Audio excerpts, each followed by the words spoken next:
pwede rito. Tininin. Aha.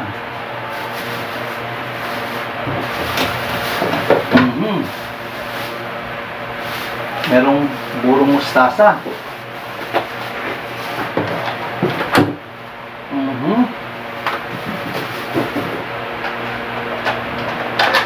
Ito.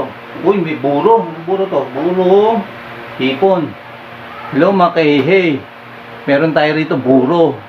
Itong isang authentic kapampangan dish. Napakasarap na ito. Oh, uy, meron din tayong tinapa. Meron din tayong tinapa.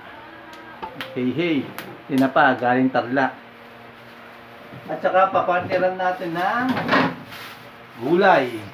Galaga tayo ng gulay kapartner ng tinapa with buro plus nilagang gulay. Napakasarap na ito.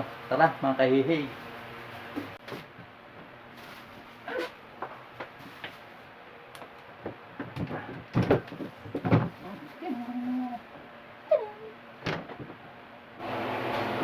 Mga kahihay, simple lang lulutuin natin ngayon. Meron tayo dito tinapa. Pinadala sa akin, galing tsahin to, galing tarlac. So tinapa, papartneran lang natin to ng isang authentic kapampangan dish, ang buro. Sa kapampangan tawag dito ay tagilo o burong hipon. Meron isang klase ng buro, yung burong isda. Pero sa dalawang klase, ito ang pinakagusto ko. So gagasa lang natin to mamaya ng bawang sibuyas, lagyan natin luya at ng kamatis. So meron din tayo dito ng mustasa, mustasang binuro. Nilagyan lang ito ng tubig at asin at binuro ng ilang araw. I-drain lang natin ang tubig nito at igigisa rin natin ng bawang sibuyas, may kamatis. Tapos maglalaga lang tayo ng gulay mga kahihay. The best ito sa buro. So meron tayo dito okra at native na talong. O sa kapampangan, balasenas na mabilog. O tara, umpisan tayo na pamo. So habang magpiprito tayo ng ating tinapa, ipiprepare ko muna ang mga gagamitin natin naman sa pag-isa ng ating balo-balong buro at ang burong mustasa. Tara, let's guys.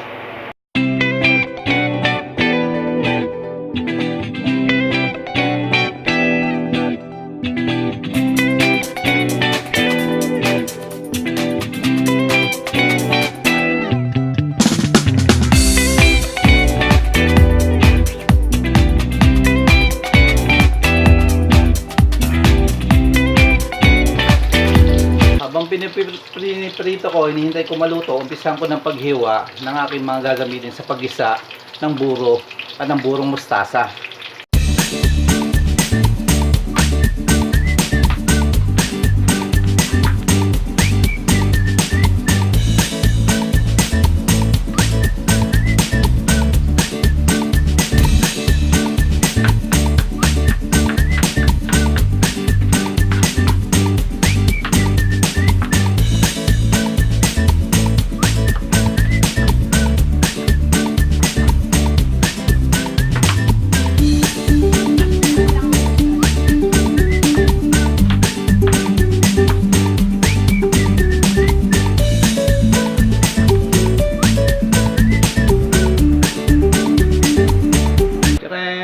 Ayan mga kahihay, luto na ang ating tinapa. Umpisahan naman natin mag-isa ang mga kailangan naman natin sa pag-isa ng ating mustasa, burong balo-balo. Of course, minced garlic together with onion. Dinagdagan ko ng onion at garlic. Masarap kasi sa burong balo-balo, yung medyo marami siyang garlic, ng sibuyas. Lalagyan din tayo dito ng minced ginger o yung luya, makakadagdag ito sa lasa ng ating buro. So of course, ang ating kamatis at ang burong mustasa. Hiniwa ko ito, mahabang strips sa sito. Pag kinain mo kasi kung hindi mo hiniwa, nakakasabig sa lalamunan. Of course, ang ating main dish. So, ang authentic kapampangan dish na buro. So, pwede rin natin itong partneran ng sariwang mustasa pagka naluto. So, ang gulay naman, binabad ko na rin, ay hinugasan ko na ng maigi at dinidrain ko. So maya maya habang naggigisa ako, isasabay ko rin pagpapakulo ng tubig para mapakuluan lang itong mga gulay ito kasamang itong partner na ating kakainin ng buro.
Hello mga kahihay! Sa mga nagustuhan ng recipe natin for today, please do like, share, and subscribe.